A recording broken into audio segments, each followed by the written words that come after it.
All right, welcome back. It is such an extreme pleasure to be practicing with you once again. Thank you so much for tuning in. And if you're brand new, glad you found us. What is this? This is just, it's a compressed version of our normal class that we did together and here in Tucson, Arizona. And because of COVID, we've had to do it online, and I never wanted to make videos, but there you have it. So this little movement is called wrapping the pole. I'm a little bit more energetic. I'm actually lifting my heels up. We don't normally do that. So if I keep my heels planted and my feet parallel, then I feel more twisting.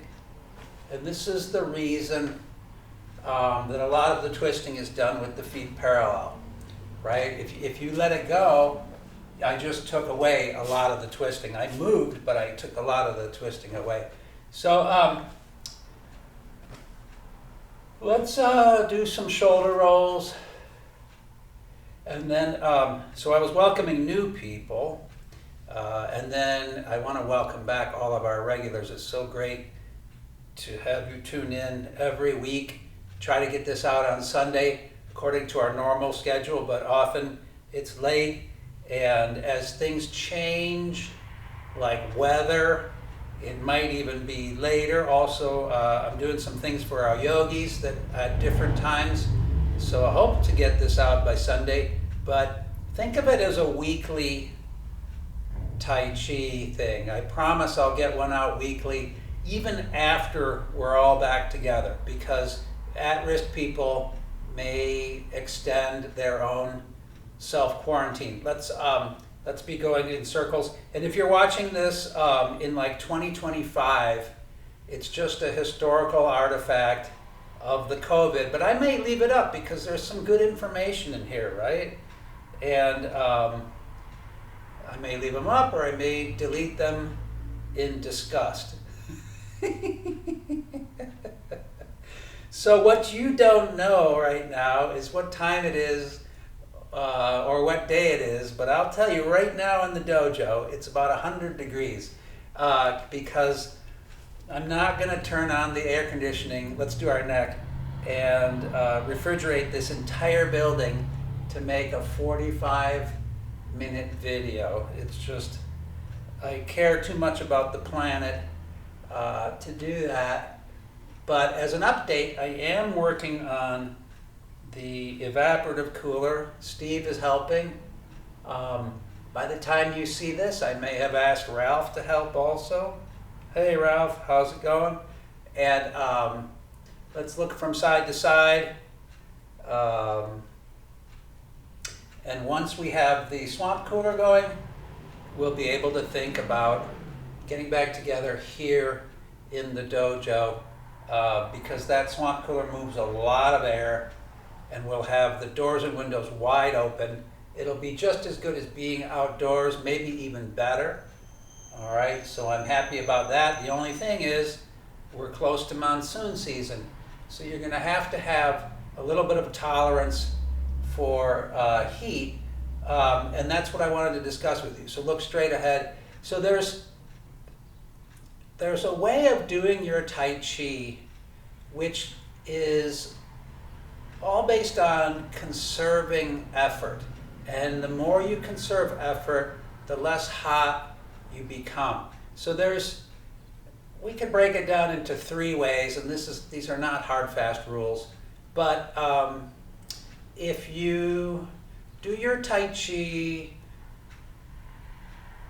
with, let's massage our neck and shoulders. If you do your Tai Chi with your deep stances and you're spiraling up from the ground, spiraling lots of power up through your torso, out through your arms, spiraling out, you're going to be sweating by the time you're halfway through your form.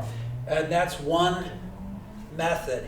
Another method, which is not quite so dynamic, would be to take your higher stances, move more effortlessly, but what brings grace to our moves is imagining resistance. Imagining a pulling, you're pulling against something or you're pushing. A lot of the movements are based on pulling and pushing, like in our silk reeling, and you're imagining this resistance like moving through syrup or having rubber bands tied to your arms in all directions, right? So let's do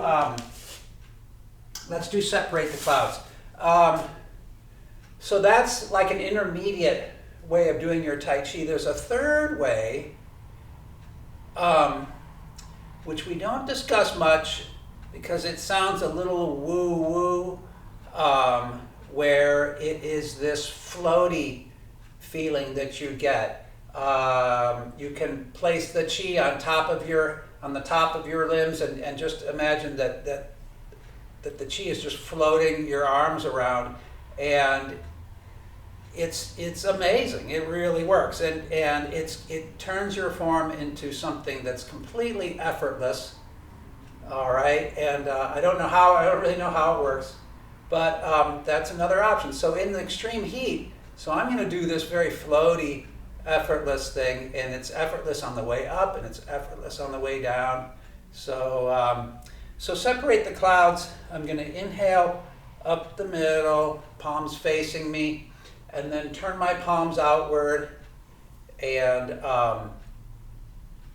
sort of push out. So this has this pulling upward and this pushing out. And this is very similar to a movement that we're going to look at today called the Golden Phoenix cools its wings. But we won't get into that yet. It's just, let's just do this nice Qigong. So, we can add complexity to anything. So, how about we'll do what we did last week with lion rolls the ball, and when I come up here, I'm going to turn to one side. I don't care which side you turn to. You can mirror me and then, and you already noticed, I hope you noticed that just the act of turning shifted your weight into that leg. Okay, inhale up. Turn and exhale down. Okay, so we've got that. Hey, we've got a cat in here, you guys. All right. Come here, baby. We have a dojo cat. Yay. All right. You may recognize Baby Monster from the old days. All right, back to Tai Chi. I'm sorry. What we're going to do is add a step backwards. So I am going to turn, this happens to be my left, and shift my weight into my left foot, and then let's just stop here for a second. Slide the right foot back, and then you can continue the arms down. And then come to center, step back evenly, my feet are even now. I come up here. Why don't we turn here and just pause here, sinking all your weight into that foot, slide this foot back, and now you can continue. So the pause is just for the purposes of our drill. We want to have smooth, continuous movements. It's just for me showing you what's going on. So we'll do it again. This is great because you should be thinking about sinking. If you're pricking your arms up this high, you really have to be thinking about sinking well enough to slide a foot back, okay? So it may help, so I come back to here, it may help for me to go obliquely, turn, sink, step. Remember, if you plant that back heel down, you stretch the gastrocnemius. Everybody has tight calf muscles. You guys keep going. I'm gonna go this way just to make sure that you guys can get exactly what's going on here.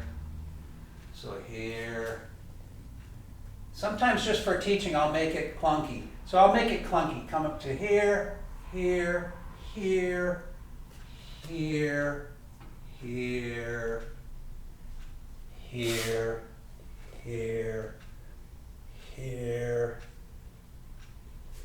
here, here. So very clunky. Now I'll go back to smooth. Some people would say even my smoothest Tai Chi is clunky.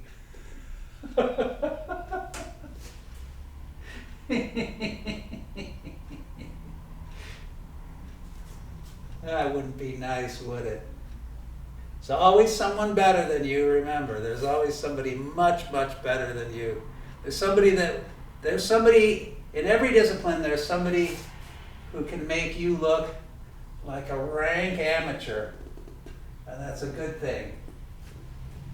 And never forget it. All right, so that is,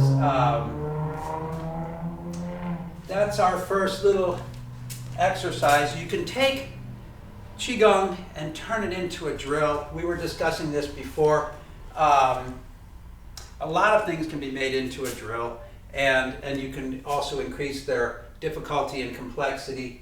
So that's another example of that. Have a little sip of water. So if there is anybody who's new or fairly new who just tuned in, let's review our pivoting, okay? So all Tai Chi is shifting the weight from either one side to the other or forward to back. And when you shift from one foot to the other, oftentimes the ball of the foot starts to come up or it lightens and you come to your heel, and this is an ideal time to pivot the foot. So you would never want to pivot a weighted foot. You'd always want to take the weight off of it. Later on, we'll learn to pivot on the ball of the foot, but not today. So there's that. Then there's our Kobu Baibu. We haven't done this in a while. So that's more of lifting the foot completely off the floor. So Kobu is with the feet angled inward, let's call it. I don't know if there's a better description for that. So that would be Kobu. This would be Baibu. If my feet are together, Kobu. If my feet are like this, it's Baibu. Okay, and it's just a term used to describe our movements. So what I wanted to do is, so with those, just with what I showed you, shifting of the weight, pivoting, and then this Kobu Baibu, you should be able to improvise your stepping, right? So let's just try this. I'm going to go obliquely because it doesn't seem to make too much sense maybe if if I go straight at the camera. So if I was to step out into Kobu and then step around, that was Baibu. Step around into Kobu and then shift my weight off that foot, go back to Baibu, step around to Kobu, back to Baibu, maybe come to here, maybe I'm going to go around here. I'm just improvising. This is nothing, this is not part of a form or anything. I could change my mind, I could head back the other way. It's just a way of thinking about how we're placing our feet, right? So the reason I'm showing this to you is I wanted to do one of our teacup exercises. It's the biggest one we can do. If I wanted to, remember, so with this is Bagua Jibin Gong, imagining these cups of tea. If I wanted to come around to here, I would be blocked by my own arms. And the only way to continue would be to move my own body. So I'm using every type of stepping that we've learned. And I'm improvising now. And I'm thinking about my teacups not spilling. I'm also thinking about how to step my feet. I'm thinking about how to make this as light as possible. All right, you guys, you can tell this is not a step-by-step drill. I'm improvising. I don't really even know where I'm going. I'm going by feel, you guys, and you have to go by feel too. I hope I can help you somewhat. Move around as much as you need to. The only rule is don't spill your tea.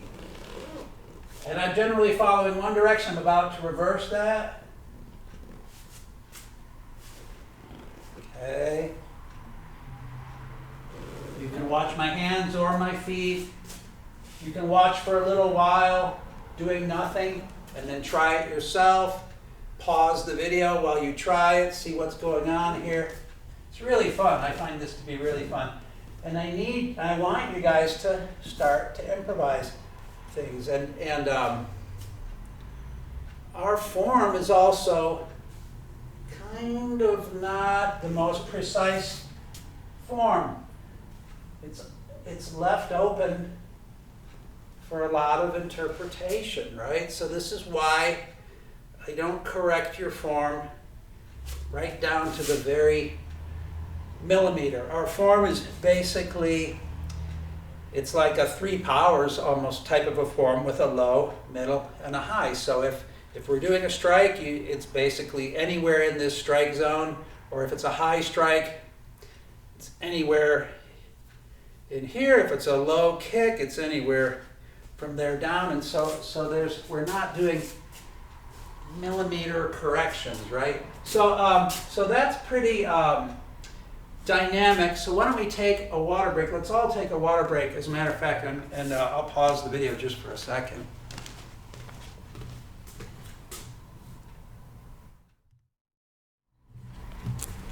All right, we're back. We're back from our water break.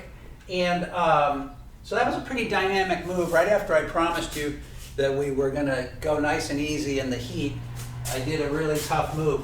We'll do something that's very nice and a nice cool down. We'll do, I'm excited that we're actually starting to think about getting back together. And one of the things that we do in this class all the time is 2-person techniques. You haven't seen any 2-person techniques in any of the videos, but we can do as a drill one of our push hands methods, which is this rather confusing yin-yang symbol drill. I'm wearing gloves. The orange hand is always right, left hand is always yellow. Just but for this it doesn't matter. This is a one-handed drill. Oh, look at baby. Oh, she's good luck. So I'm going to draw this out for you so you can see this. Okay, because one of the skills that we're practicing with this is imagining shapes in space, right? That's not, okay, so it goes around like this. So imagine a circle. So it goes around like this, and then here comes the yin yang up the center, around like this, then it goes around the opposite direction, and then a yin yang in the other direction. So don't be misled by the figure 8. There's never any figure 8 in this movement. It's always this yin yang shape. It creates a figure 8 in the center, but it's not, there's no real figure 8. Okay, so that's the shape. Imagine that shape. Imagine me making that shape. So it's not just me waving my arm around, okay? So let's take a stance where we're 1 foot forward and 1 foot back. How about just right foot, right hand? And I'll do this real big. And the actual position of the hand doesn't matter for right now, so I'll turn the orange part forward. I'm going to come around. Okay, down. This is a circle. Look, I'm moving my waist. Oh my goodness. And then up the middle, the yin-yang shape. Down the other side. Up the center. That was the backwards yin-yang. Here up to here. And then just for fun, I'm turning the waist, but I'm also going to start shifting my weight forward and back. It doesn't matter for right now which direction or whether I'm coming forward and back. When we're together and I show you what your partner's doing, it'll start to make a difference. But right now I'm turning the waist, shifting forward and back, again, almost in an improvisational manner, or a silk reeling manner. So this is done with a second person, obviously. Otherwise it wouldn't be called push hands. And what it is, so let's see. So right here I strike, and then they divert, and then they strike and I divert, and then I strike, they divert, they strike, I divert. And you can generally tell that when the palm is up, that's my turn to strike. I strike, they divert, they strike, my palm is down, I divert, I strike, they divert. I'm letting them divert me, otherwise we'd end up arguing. Shift feet, switch hands, left foot forward, left hand. We could switch it easily, it doesn't matter, don't worry. And again, the shifting forward and shifting back for right now, don't worry about it, Okay, just turn the waist as you feel it. Sort of start to shift forward and back. And then when I tell you where the strike is, obviously the strike would happen as I'm shifting forward. Okay, so let's see, where does it happen? So shift forward, then I shift back, shift forward, shifting back. Oops, I missed one. No, I didn't. There you go, shift forward, back. All right, it'll make more sense when we do it together. And I don't even know if I have a video of this that I can show you. Nah, anyway, it's just fun as a Qigong movement, or more like a silk reeling movement. Okay, so if you find this confusing, you can replay it. Some players, like the VLC player, it has a button right on it to slow it down, and it's not all. It's a good slowdown. It's a very good. That's the VLC player. It's free, totally free. So let's. Now that we're all cooled down, let's do our balance. And what I wanted to show you this week was the golden phoenix cools its wings. So last week we did white crane spreads her wings, and white crane, we did a million different variations, but it's mainly an up and down block, right? Or here, or here. And phoenix, this is just for our purposes. This is not carved in stone. For our purposes, so we don't get things mixed up, because sometimes people use these interchangeably. Phoenix cools its wings. We're using this as a side-to-side block. And generally in an empty stance, it's generally defensive, but with another implied kick, right? But it's not, in our form, it's not just, so see how this is very similar to separate the clouds that we just did.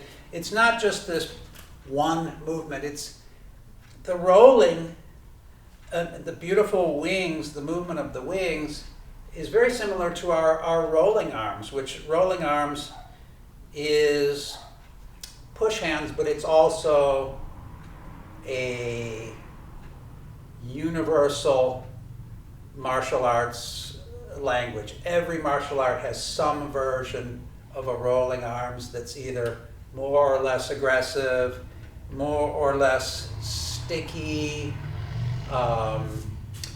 more or less defensive or offensive, but they all have it, right? So this is a non-symmetrical rolling arms. This is more symmetrical. So we don't want to think too simplistically about our Phoenix, that it's just up the middle and open.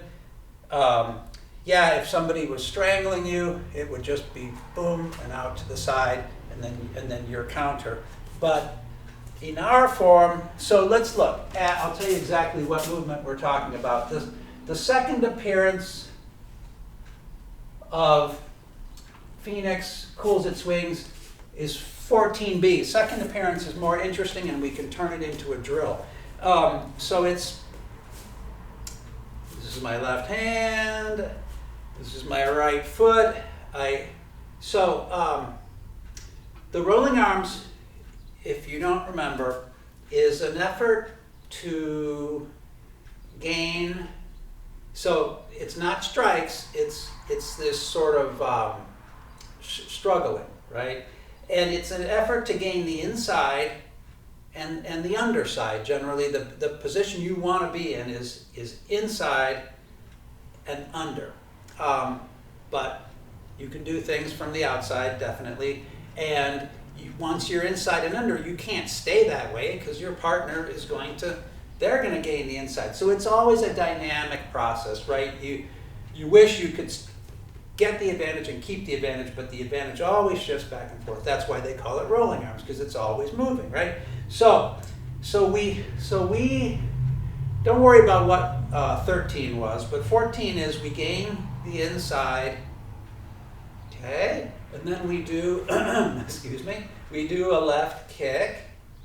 This is our balance, okay? And then, look at me losing my balance. When you lose your balance, you may as well continue on to the next movement, which is roll back. So I step back, and I happen to roll back on this side. How convenient. Kick, so kick with this foot, step that foot back. And as I mentioned, no, you don't want to fall back, but if you're gonna fall, you may as well use that, right? Or if you're gonna start to lose your balance, you may as well use that as an opportunity to change sides, right? Theoretically, it's a very willful step back and then a shift back, and then we'll make this into a drill, and then come up to here. See, this is right hand, right foot, and then step back and roll back. We'll just do this a few times. Stay here, little kick. Deliberately step back. I'm not saying to fall back. I'm just saying that should it happen that you lose your balance, whoa, okay. It just so happens the form is designed that that's our next place to go, right? So why don't we do that some more? It's so much fun. I'll go obliquely the other direction. And this is one, again, this is another one that's primarily a defensive move. This is why we keep moving back rather than forward. I don't even know if I can show you a forward. So remember, nice little rolling. The rolling is us sticking around our partner. All right, that's good. So that's our little balance for the day. Golden Phoenix cools its wings. And then, it's time for our form. So let's think about doing our form. We're doing the first 8 movements of the Yang 88 San Sau form. And you guys, if you're working on memorizing your form, which I highly suggest, it's not as hard as it seems. It's one tiny chunk at a time, right? As easy as, or as basic as just knowing which is the first movement of the form. I shift into my right foot and step the left foot up, right? And you can practice very clunky like a robot just until you get it, which I call that roughing the form out. Is which hand is forward, which hand is back, which foot is forward, where is my weight? Is my weight forward, is back? Is it shifting left, is it shifting right? This is just roughing out your form. But then learning the form is also, as I've said before, you're learning new stuff, but you're also learning what you don't know, right? So you're learning, so you do the first 4 movements and then you freeze and you just don't remember what comes next. So you've just realized what you don't know, and this is a part of learning. So you, next time you'll watch very carefully, but you can do better than just watch very carefully. We sort of call that stealing the form, is by learning just by watching, and then stealing a little chunk every class and making that your own. But you can also, you get up to movement number 4 and you say, send me an email and say, Carlos, let's look at movement number 4 in a little more detail next week. You can't tell me on the spot because I try to plan these things out, but tell me for next week and I promise you we'll at least take a short bit to explore movement number 4 and or whatever it might be. And if you're like Ralph and Sheila, you already know the first 8. It's been a long time since we've gone on successfully to practice the rest of the form. So you send me a little note, say let's look at number 9, 9B and 9A, right? Anyway, enough of that. So we'll just do the first 8 movements of the A side, and I will start facing you, and then we'll go through, so you'll see it from different angles. But anyway, so let's go, shift into your right foot, step the left foot up, left hand comes up. So again, I'm going like super effortlessly and floaty. I'm not taking deep stances, just kind of floating around, trying to conserve as much energy as possible. So you're following along. I'm sorry, I'm not really describing what's happening. You're following as best you can. All right, so shift, step forward. This is carry hammer. Shift back. This is white crane. Switch the hands, pivot the right foot, and the white A swings through branches. This is a shoulder strike. Shift back into your right foot, pivoting the left foot. Step up and over, shifting right. Shift back left, elbow strikes the heart. Shift back right, ring the gong. Shift left and strike a tiger. Step the right foot up diagonally, strum the lute, shift back. Don't worry about your arms right here. Concentrate more on pivoting the right foot. And then one arm, right arm ends up on top of the left arm. You step in and back and wind up with the right palm up, left palm down, inspect horse's mouth. Almost done. A half step back with the right foot as the arms go out to the right and down, making a big circle. Step the left foot back, and then they circle up the left side into dragon pose. Okay, so we'll stop here, and again, implied kick, if you choose to take it. So we'll stop here, have a little sip of water, and we'll do the B side. From the B side, we'll roll back into the A side. Okay, so let me tell you another thing. So this is great. If you're a hoarder and you don't have room to practice in your house, I can actually do our entire 88 form in about a 8-foot square, and I'm not bragging. There's a video of Master Ma doing the large broadsword. It's not the regular size Dao. It's a broadsword it's big, and he's doing the broadsword form in a tiny apartment. I've never seen such a small apartment, and the people watching are a little nervous, Anyways, so it can be done. Wu Style Tai Chi Sober, performed by Great Master Ma Yue Liang.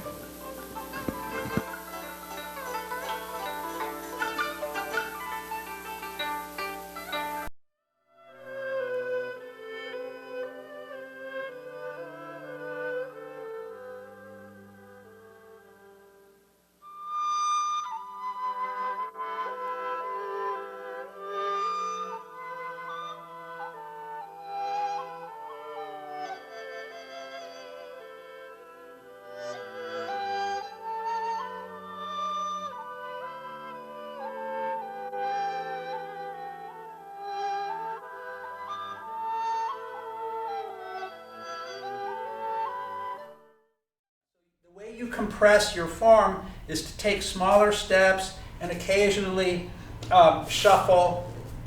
Just remember, if you're going to take a little shuffle step, just remember where your weight was before you made your little shuffle, right? We know if you remember back when we used to practice here, when we do the 88, we always get jammed up in this corner. And I wish I could actually tell the whole class at that point to shuffle back, but let's do the B side. Here we go. Okay, resting posture, relax completely. Remember, effortless, light, effortless, very floaty. So a little more chi up, a little less sinking down, right? We might be a tiny bit less stable, but I'll take it just for today, just to know you can do it. Because some days you might want to be more sinking down, right? There's a yin and a yang, right, to all things. There's not one perfect thing. Shift into your left foot. Bring the right foot back. Shift back into the right foot. That turns you to the right. That's fine. Turn back left forcefully, and then that steps the foot back and flings the arms up into dragon pose. We continue into single whip, our version. Okay, step around, strike a tiger right. Okay, I'm going to over twist so you can see me. So we convert into pull and then push. That's one movement in our form. Step up again, a shoulder strike here, shift back, hold a hoop as you pivot around to the right, 90-degree pivot, step in and step back, draw the bucket from the well, shift back, hands up at the height of your chest, left palm up, right palm down. We reviewed why we do that last week. I just pivoted my right foot, I stepped the left foot in and back. This is our downward push. We reviewed that last week. Roll the left palm under, white snake darts out its tongue. Okay, so let's continue. Oh, poor neglected cat. So we just flipped from B to A. This is implied 7 stars. And then carry hammer, shift back, single whip. So we did this before, slightly different angle. Okay. This is all looking very familiar to you. Oops. Bring the gong. Strike a tiger. Strum the lute. Inspect horse's mouth. I'm trying to keep my feet where you can still see them. So I'm going to do actually shuffle right back into dragon pose. Okay. That's good enough. All right. Okay, excellent. So that's our form review. Again, if you want next week, send me a note. If you want to look very carefully at a particular movement, I'm glad to do it. So what about those of you who are anti-form? You say, we just want to follow along. Okay, that's fine. And but then you need to have more drills that you can do around the house, because everybody else can practice their form. So I suggest circle walking, right? So we'll just take a tiny break. I didn't say a fast break, I just said a small break. Nothing's fast in Tai Chi. I'm going to circle walk around baby monster here. I may go out of the frame just for a second, but she's still in the frame. Okay, so if you don't know the form to practice it, then your homework assignment is to practice your circle walking. And we haven't reviewed our circle walking or gone into depth in a while, but I'm telling you, if you can do it slowly, you're doing something right. If you can't step slowly, then we need to work on that some more. Something's not quite right in how you're approaching your stepping. Okay, I told you this wouldn't take too long. I'm gonna switch directions. Look at that, poor cat. I'm doing a very easy version of this. I'm not sinking, I'm not sinking down. I'm not over twisting. I'm just showing you a good basic version so that you have something that you will actually practice. If the harder something is to practice, the less likely you're going to take time out of your day to do it. And that's just reality, right? Okay, great. So that's what you can do to strengthen your legs during the week if you don't know your form. But you know, when you're practicing your form and you only know one move, that still is great exercise for your legs. So if you're practicing, if you turned over a new leaf, you said, I'm going to start practicing the form today. Sink into your right foot. Slide the left foot up. Left hand comes up. Shift through, step through, and punch. That's the first movement. So do that 3 times and you're off. That's great. So that's as simple as it gets. You just do one movement a week. So let's do our Qigong, and I'll get you out of here. I'll let this poor abused cat who's overheated go back into the air conditioning. Okay, so lifting water. I'll turn obliquely so that you can see it makes more sense. All right. Sink the elbows. Sinking the elbows draws the hands back. The hands do nothing on their own. In other words, the hands are not initiating any movement on their own. And another thing we were talking about is how a lot of the Qigong seems to be double weighted, which seems to violate one of the basic rules of Tai Chi. But it doesn't have to be like that. Inside your Dantian, there can be twisting and turning, which you can't even see, which is bringing subtle changes to your weighting that only you can feel. I don't think you can see what I'm doing here. I doubt it. But I'm feeling very subtle weighting changes, little twists and turns. Both hands can't be leading up at the same time. Oh, and then getting back to this floaty feeling, I'll turn the other way. So I've been instructing you to drive the arms up using the large muscle groups of the legs, right? But this floaty version, it may happen, but it's happening unconsciously.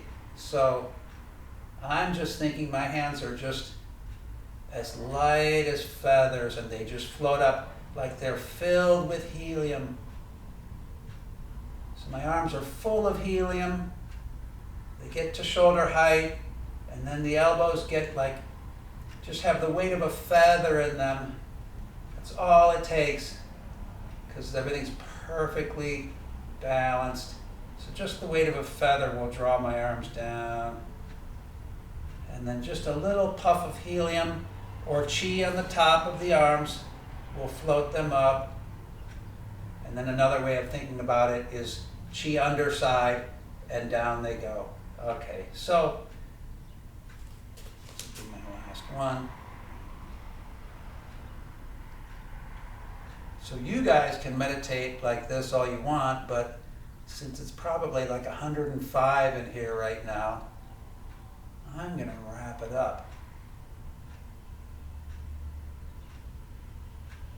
So let me get you a nice quote. So here's a neat quote that has to do with meditation, but it could have a larger implication to all of life. And I've heard it expressed 2 ways. One is you cannot see your reflection in moving water. And I won't even bother to interpret it. The other way I've heard it expressed is the more still the water, the clearer your reflection. And thank you so much for coming. It's an extreme pleasure to practice with you every week, and we will be back sooner than you think. Stay tuned to the YouTube, stay tuned to my emails if you get them, and thank you again. Say goodbye to baby monster. Bye, baby. You can continue to meditate if you wish.